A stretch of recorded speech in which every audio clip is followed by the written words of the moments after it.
ओम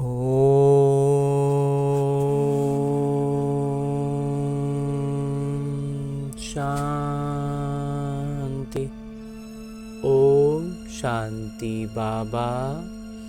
आज 28 जनवरी 2025 की मुरली है। बाबा कह रहे, मीठे बच्चे, पास विद ऑनर होना है तो श्रीमत पर चलते रहो। कुसंग और माया के तूफानों से अपनी संभाल करो। हाँ जी बाबा। आगे प्रश्न रूप में बाबा कहते हैं कि बाबा ने बच्चों की क्या सेवा की जो बच्चों को भी करनी है। उत्तर बतलाते हैं मेरे बाबा कि बाबा ने लाडले बच्चे कहकर हीरे जैसा बनाने की सेवा की। ऐसे हम बच्चों को भी अपने मीठे भाइयों को हीरे जैसा बनाना है। इसमें कोई तकलीफ की बात नहीं है। सिर्फ कहना है कि बाबा को याद करो तो हीरे जैसा बन जाएंगे।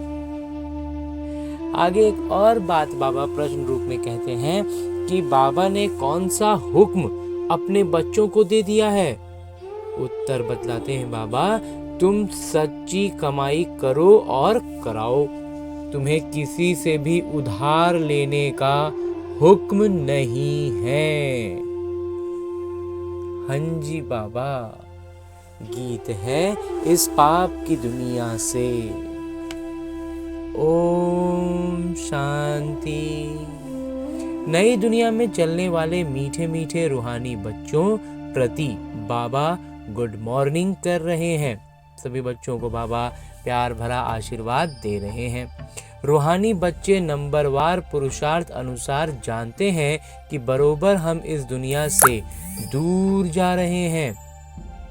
कहाँ?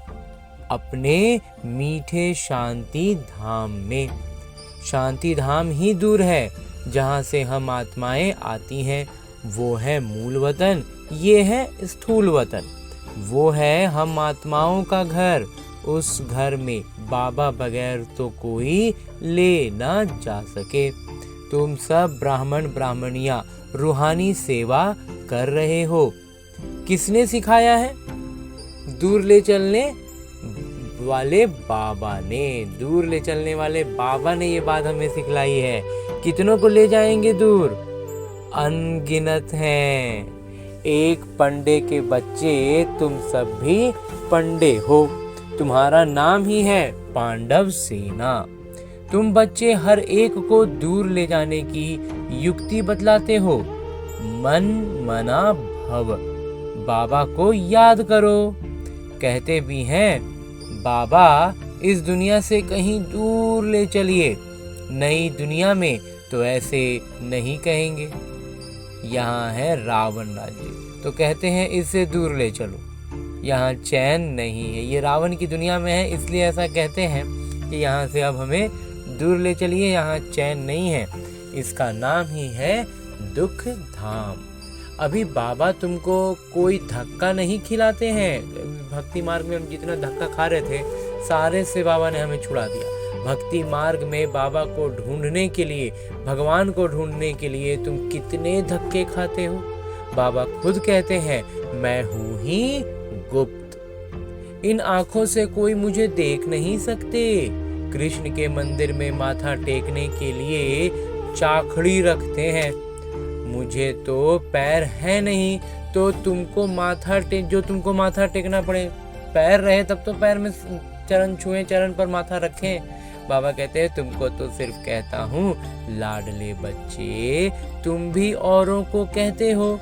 मीठे भाइयों, पारलौकिक पिता को याद करो तो विकर्म विनाश हो। बस और कोई तकलीफ नहीं, बस याद करना है और कोई तकलीफ नहीं करनी है। जैसे बाबा हीरे जैसा बनाते हैं, बच्चे भी औरों को हीरे जैसा बनाते बाबा हैं। हम उस कार्य में बाबा के सहयोगी बन पाते हैं, निमित्त बन पाते हैं। यही सीखना है मनुष्य को हीरा जैसा कैसे बनाएं। नाटक के अनुसार कल्प पहले मुआफिक, कल्प के संगम पर बाबा आकर हमको सिखलाते हैं। फिर हम औरों को सिखलाते हैं। बाबा हीरे जैसा बना रहे हैं। तुमको मालूम है, खोजों के गुरु आगा खां को सोने, चांदी, हीरे में वजन किया था। नेहरू को सोने में वजन किया था। अब वो कोई हीरे जैसा बनाते तो नहीं थे। बाबा तो तुमको हीरे जैसा बनाते हैं। जिनको जिनको सोना, चांदी, हीरा, मोती में तौला गया, बाबा कहते वो क्या किए थे? वो तो हीरा जैसा मनुष्य को नहीं बनाए। लेकिन बाबा क्या कर रहे हैं? हम मनुष्यों को हीरा जैसा बना रहे हैं। उनको तुम किस में वजन करेंगे? अब बाबा को क्या चीज में वजन करेंगे? तुम हीरे आदि क्या करेंगे? तुमको तो दरकार ही नहीं।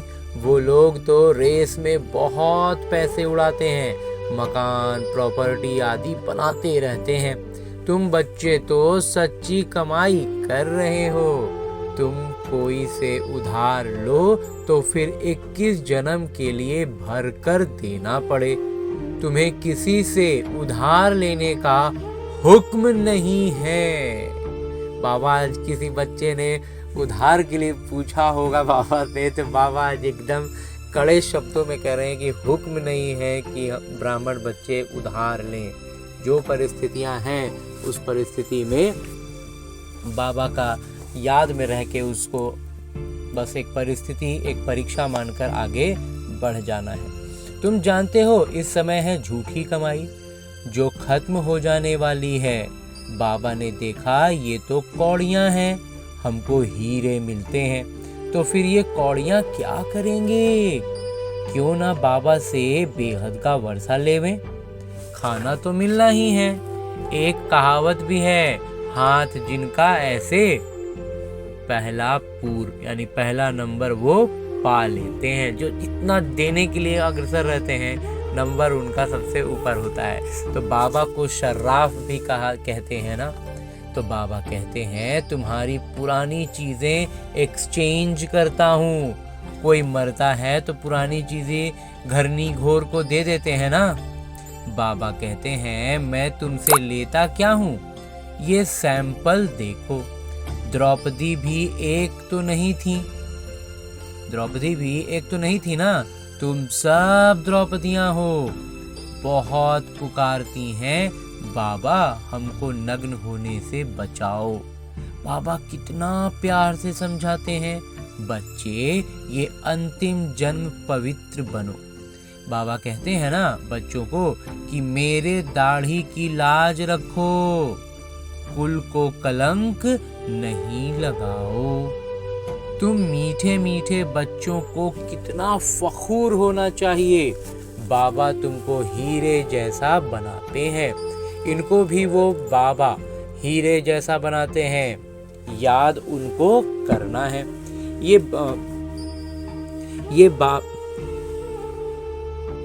बाबा कह रहे हैं कि ब्रह्मा बाबा को भी शिव बाबा ही हीरे जैसा बनाते हैं।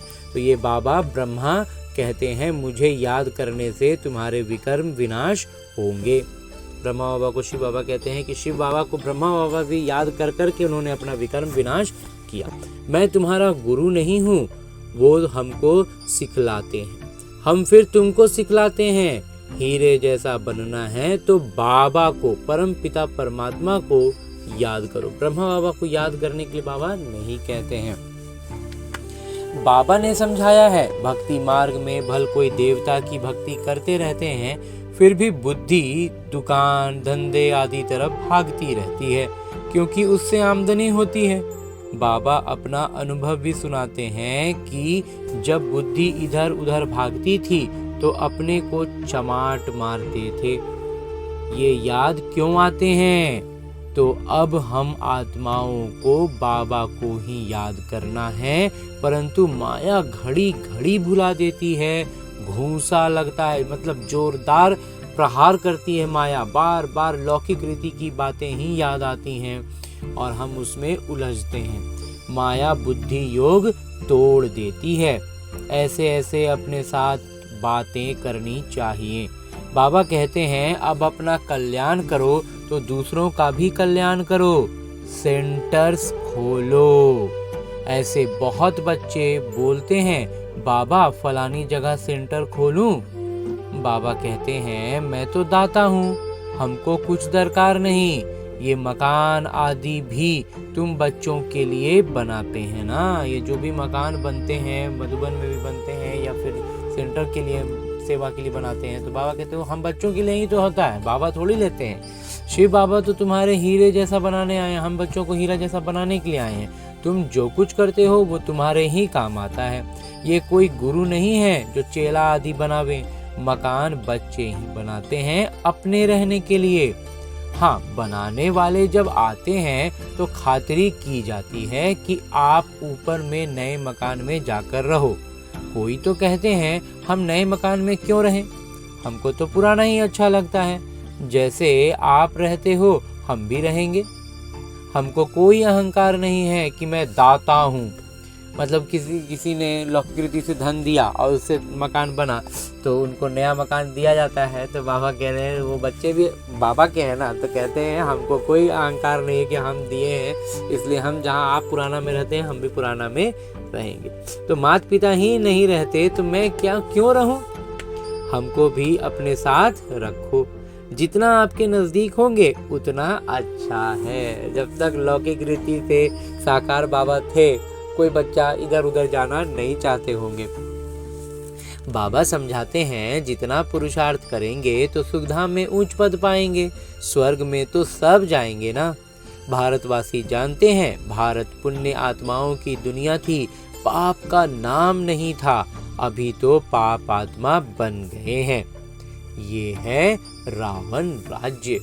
सतयुग में रावण होता नहीं, रावण राज्य होता ही है आधा कल्प बाद।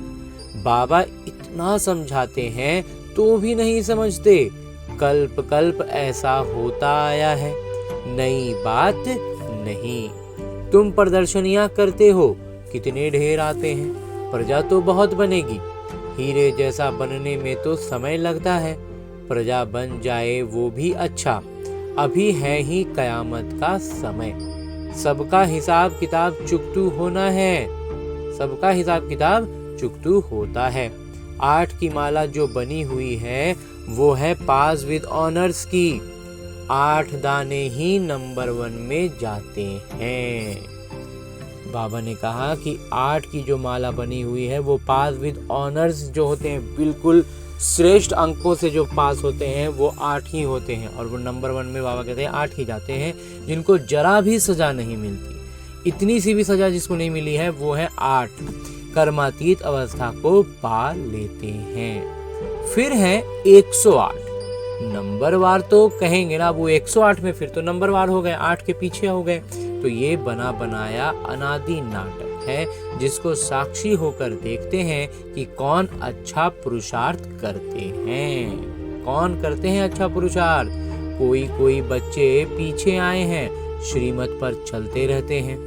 ऐसे ही श्रीमत पर चलते रहे तो पास विद ऑनर बन 8 की माला में आ सकते हैं। बाबा आज इतना प्रोत्साहित कर रहे हैं, इतना ऊपर उठा रहे हैं कि जो पीछे आए हैं अगर वो श्रीमत पर लगातार चलते रहे, हर मर्यादा का पालन करते रहे, बाबा की याद में अधिक से अधिक रह पाए, तो बाबा कहते हैं वो पीछे आकर के भी 8 की माला में आ सकते हैं। हाँ, चलते चलते कभी ग्रहचारी भी आ जाती है। ये उतराई चढ़ाई सबके आगे आती है, सबके जीवन में ये है, वो कभी उतरेगा कभी चढ़ेगा, लेकिन जो रह गया ऊपर टिका रह गया तो वो 8 की माला में बाबा कहते हैं वो नंबर 1 में 8 होंगे। ये कमाई है। तो कभी बहुत खुशी में रहेंगे, कभी कम। माया का तूफान अथवा कुसंग पीछे हटा देता है, खुशी गुम हो जाती है। गाया हुआ भी है, संग तारे कुसंग बोरे। अब रावण का संग बोरे, राम का संग तारे। रावण की मत से ऐसे बने हैं, देवताएं भी वाम मार्ग में जाते हैं। उन्हों के चित्र कैसे गंदे दिखाते हैं, ये निशानी है वाम मार्ग में जाने की। भारत में ही राम राज्य था, भारत में ही अब रावण राज्य है। रावण राज्य में 100% दुखी बन जाते हैं। ये खेल है। बाबा कहते हैं ये खेल है। सुख का हमारा किरदार शुरू होता है और धीरे धीरे हम पतित होते होते काले हो गए, गंदे हो गए, दुखी हो गए। बाबा कहते हैं ये भी खेल है। ये ज्ञान किसी को भी समझाना कितना सहज है। कोई भी खेल में क्या शुरुआत कितना अच्छा से होता है, धीरे धीरे होते होते सबका स्थिति बिगड़ने लगता है। बाबा के आगे सामने एक नर्स बैठी थी। बाबा इस बच्ची को कहते हैं तुम नर्स हो, वो सेवा भी करती हो, साथ साथ तुम ये सेवा भी कर सकती हो। पेशेंट को भी ये ज्ञान मुरली सुनाते रहो कि बाबा को याद करो तो विकर्म विनाश होंगे, फिर 21 जन्मों के लिए तुम रोगी नहीं बनेंगे। योग से ही स्वास्थ्य और इस 84 के चक्र को जानने से समृद्धि मिलती है। तुम तो बहुत सेवा कर सकती हो, बहुतों का कल्याण करेंगी। पैसा भी जो मिलेगा वो इस रूहानी सेवा में लगाएंगी। वास्तव में तुम भी सब नर्सेज हो ना। हम बच्चों को भी बाबा नर्सेज कह रहे हैं। अज्ञानी बच्चों की सेवा भी करनी है और जो भी अगर उसमें हमें पैसे मिलते हैं तो उसे यज्ञ की सेवा में लगा देना है। छी छी गंदे मनुष्यों को देवता बनाना, ये नर्स समान सेवा हुई ना। जैसे नर्स सेवा करती हैं रोगियों की, शारीरिक रोगियों की, हमें सेवा करनी है भावनात्मक रोगियों की। बाबा भी कहते हैं मुझे पतित मनुष्य बुलाते हैं कि आकर पावन बनाइए। तुम भी रोगियों की ये सेवा करो, तुम पर कुर्बान जाएंगे। जब हम ये सेवा करेंगे तो बाबा कहते हैं हम पर कुर्बान जाएंगे। वास्तव में हमें लेकिन उसको स्वीकारना नहीं है। हमें बाबा का निमित्त बनने का सौभाग्य मिला, बस यही याद में रखना है। तुम्हारे द्वारा साक्षात्कार भी हो सकता है। अगर योग युक्त हो तो बड़े बड़े सर्जन आदि सब तुम्हारे चरणों में आकर पड़े। तुम करके देखो। बाबा कहते हैं बड़ा बड़ा सर्जन हो, डॉक्टर हो, कोई किस भी प्रोफेशन का हो इस लौकिक जगत में, लेकिन जब हम वो निमित्त बन पाएंगे, जब बाबा हमसे हमारे माध्यम से हम निमित्त बन पाएंगे साक्षात्कार कराने के, बाबा का साक्षात्कार कराने के, तो बाबा कहते हैं वो चरणों में आकर पड़ेंगे। तुम करके देख लो। करना है बाबा, यही एक आश है, जरूर करना है बाबा। यहाँ बादल आते हैं रिफ्रेश होने, फिर जाकर वर्षा कर दूसरों को रिफ्रेश करेंगे। कई बच्चों को ये भी पता नहीं रहता है कि बरसात कहाँ से आती है। समझते हैं इंद्र वर्षा करते हैं, इंद्रधनुष कहते हैं ना। शास्त्रों में तो कितनी ही बातें लिख दी हैं। बाबा कहते हैं ये फिर भी होगा। नाटक में जो नूंद है ये नाटक में है, इसलिए होगा ही। हम किसी की ग्लानि नहीं करते हैं। ये तो बना बनाया अनादि नाटक है। समझाया जाता है कि ये भी भक्ति मार्ग है। कहते भी हैं ज्ञान भक्ति वैराग्य। तुम बच्चों को इसी पुरानी दुनिया से वैराग्य है। आप मुए, मर गई दुनिया। आत्मा शरीर से अलग हो गई तो दुनिया ही खत्म। जो एक बार शरीर से आत्मा निकल गई तो फिर वो जीवन, वो सारा कुछ वहीं खत्म। बाबा बच्चों को समझाते हैं मीठे बच्चे, पढ़ाई में गफलत मत करो। सारा मदार पढ़ाई पर है। बैरिस्टर कोई तो 1 लाख रुपया कमाते हैं और कोई बैरिस्टर को पहनने के लिए कोट भी नहीं होगा। इतना गरीबी रहता है कि उसको ढंग से कपड़ा उसको नहीं पुरते रहता है। पढ़ाई पर सारा मदार है। उसकी पढ़ाई में वो प्रखरता नहीं है। उसकी जुबान पर सारी पढ़ाई एकदम मुंह पर होना चाहिए। कब कौन सा क्या कैसे, तो वो सारी चीज़ों को जो एकदम सक्रिय होगा तो उसको इनकम ज़्यादा होगा, और जो भूला हुआ है वो किताब पलटते रहेगा तो उसको कमाई नहीं हो पाएगा। तो वैसे ही बाबा का ये अमूल्य ज्ञान जो हमारे पास है, जब हम किसी को समझाने लगते हैं तो उस वक्त बाबा की हर एक मुरली की बातें कानों में गूंजने लगे, ताकि हम सटासट हमारे मुंह से वो बातें, बाबा के अनमोल महावाक्य निकलने लगे। तो कमाई हमें ज़्यादा होगी, अलौकिक कमाई ज़्यादा होगी। और हम भूले रहेंगे, याद करेंगे, पढ़ने पलटेंगे तो वो तो फिर कोई सुनेगा नहीं, उसको रुचि आएगी नहीं, प्रत्यक्षता होगी नहीं। तो ये पढ़ाई तो बहुत सहज है। स्वदर्शन चक्रधारी बनना है अर्थात अपने 84 जन्मों के आदि मध्य अंत को जानना है।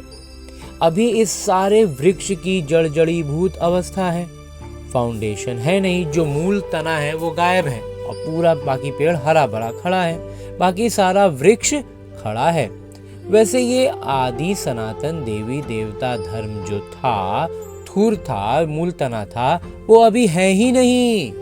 धर्म भ्रष्ट, कर्म भ्रष्ट बन गए। न धर्म का ही पूरा ज्ञान है, न कर्म का ही ज्ञान है, लेकिन हिंदू धर्म लेके बैठे हैं।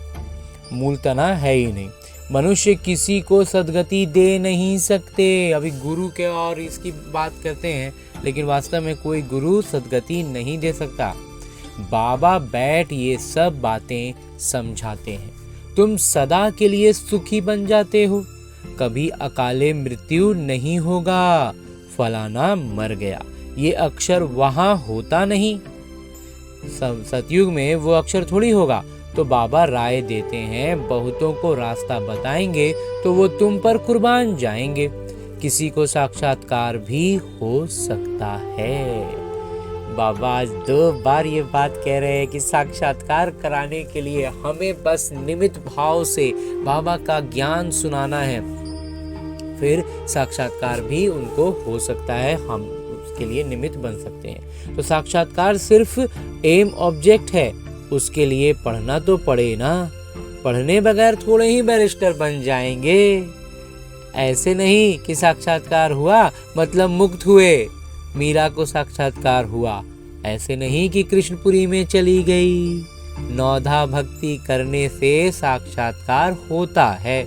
यहाँ फिर है नौधा याद। सन्यासी फिर ब्रह्म ज्ञानी, तत्व ज्ञानी बन जाते हैं। बस ब्रह्म में लीन होना है। अब ब्रह्म तो परमात्मा नहीं है, वो तो स्थान है, वो तो शांति धाम का जो स्थान है ब्रह्म में, तो वो ब्रह्म में तो जाना ही है। सजाएं खाकर जाएं, चाहे जैसे जाएं, वहां तो जाएंगे ही। लेकिन बाबा कहते हैं वो परम उद्देश्य थोड़ी हुआ। अब बाबा समझाते हैं, अपना धंधा आदि शरीर निर्वाह के लिए भल करो, परंतु अपने को ट्रस्टी समझकर, तब ऊंच पद मिलेगा। ट्रस्टी बनकर अपना धंधा दोरी करेंगे तब ऊंच पद मिलेगा, फिर ममत्व भी मिट जाएगा। ये बाबा लेकर क्या करेंगे? और फिर बोलेंगे कि नहीं बाबा को दे दें, तो बाबा कहते हैं हम लेके क्या करेंगे? इसने तो सब कुछ छोड़ा ना। घर बार व महल आदि तो बनाना नहीं है। ये मकान बनाते हैं क्योंकि ढेर बच्चे आएंगे। बाबा कहते हैं कि अभी कोई महल बनाने की जरूरत नहीं है, कुछ करने की जरूरत नहीं है, लेकिन आबू में तो मकान बन रहे हैं, नए नए खूब बनते जा रहे हैं। तो बाबा कहते हैं वो बनाते हैं क्योंकि बच्चे बहुत आएंगे। आबू रोड से यहाँ तक क्यों लग जाएगी?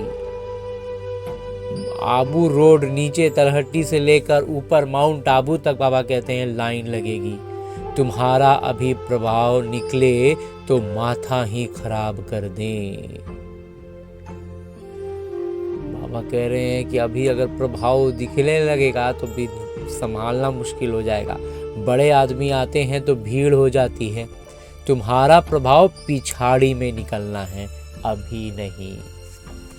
अभी क्या होता है, कोई लौकिक रीति का कोई बहुत बड़ा नेता अभिनेता कोई हो तो कितनी भीड़ हो जाती है। बाबा कहते हैं उसे हर एक ब्राह्मण का उतना प्रभाव होगा तो कितनी जबरदस्त भीड़ हो जाएगी, कितना मुश्किल हो जाए लगेगा संभालना। तो बाबा कहते हैं वो इसलिए अंत में होगा, जब हम इस ब्रह्मा कुमार को लगता है कि जब बाबा गेट बंद हो जाएगा, जो बाबा कहते हैं ना टू लेट का बोर्ड लग जाएगा।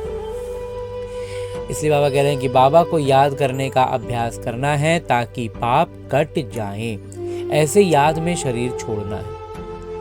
अपने अभ्यास में ये चीज़ बढ़ाना है कि हमारे लिए वो अंतिम घड़ी कब है हमें तो मालूम है नहीं। वो दुनिया की प्रलय, दुनिया की बातें तो एक है, लेकिन मेरा जीवन किस समय तक है, इस शरीर में मैं कब तक हूँ इस ज्ञान के साथ। तो इसके लिए हमें अभ्यास बस एक ही करना है कि जब भी अचानक से शरीर छूटे तो बाबा की याद में छूटे, पूरी तरह से आत्म अभिमानी स्थिति में रहकर छूटे। सतयुग में शरीर छोड़ेंगे, समझेंगे एक छोड़ दूसरा नया लेंगे। यहाँ तो देह अभिमान कितना रहता है, फर्क है ना। ये सब बातें नोट करनी और करानी है। औरों को भी आप समान हीरे जैसा बनाना पड़े। जितना पुरुषार्थ करेंगे उतना ऊंच पद पाएंगे। ये बाबा समझाते हैं। ये कोई साधु महात्मा नहीं है। ये ज्ञान बड़े मजे का है। इसको अच्छी रीति धारण करना है। ऐसे नहीं बाबा से सुना फिर यहाँ की यहाँ रही। नहीं, ऐसा नहीं कि सुन के बस रख देना है। नहीं, गीता में भी सुना ना, कहते हैं साथ ले जाओ। तुम इन बातों को आगे नहीं समझते थे, अब बाबा ने समझाया है तब समझते हो। हाँ जी बाबा समझाए तब समझ में आया। ऐसे गीता शास्त्र पढ़ते थे थोड़ा बहुत जो भी, तो कंफ्यूजन बहुत होता था। यहाँ बाबा के ज्ञान में सारा कंफ्यूजन दूर हो गया। अच्छा, मीठे मीठे सिकिलते बच्चों प्रति माता पिता बाबा का याद प्यार और आशीर्वाद। रूहानी बाबा की रूहानी बच्चों को नमस्ते। हम रूहानी बच्चों की ओर से रूहानी माता पिता बाबा को याद प्यार और प्रणाम। धन्यवाद बाबा, धन्यवाद। मुरली के लिए भी धन्यवाद और इस अनूठे अलौकिक ब्राह्मण जीवन के लिए भी बहुत बहुत बहुत धन्यवाद बाबा, बहुत धन्यवाद। आगे आज की मुरली से लिए गए वो प्रमुख बिंदु हैं जिन्हें हमें अपने ब्राह्मण जीवन में धारण करने हैं और ब्राह्मण सो देवता बनना है।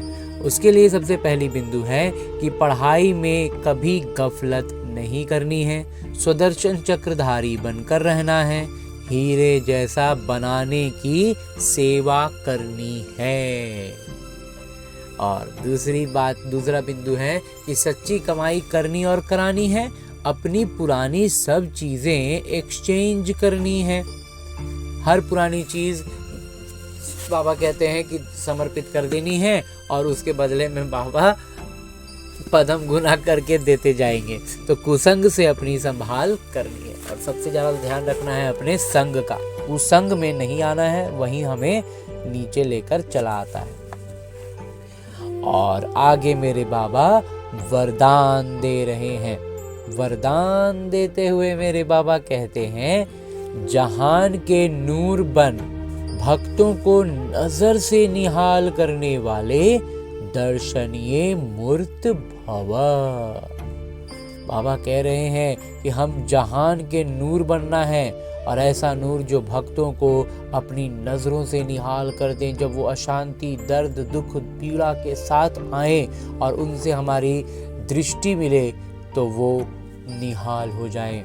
बाबा की वास्तव में दृष्टि बाबा की जाएगी, बाबा की दृष्टि मिलेगी, लेकिन हम उस कार्य में निमित्त बन पाएं।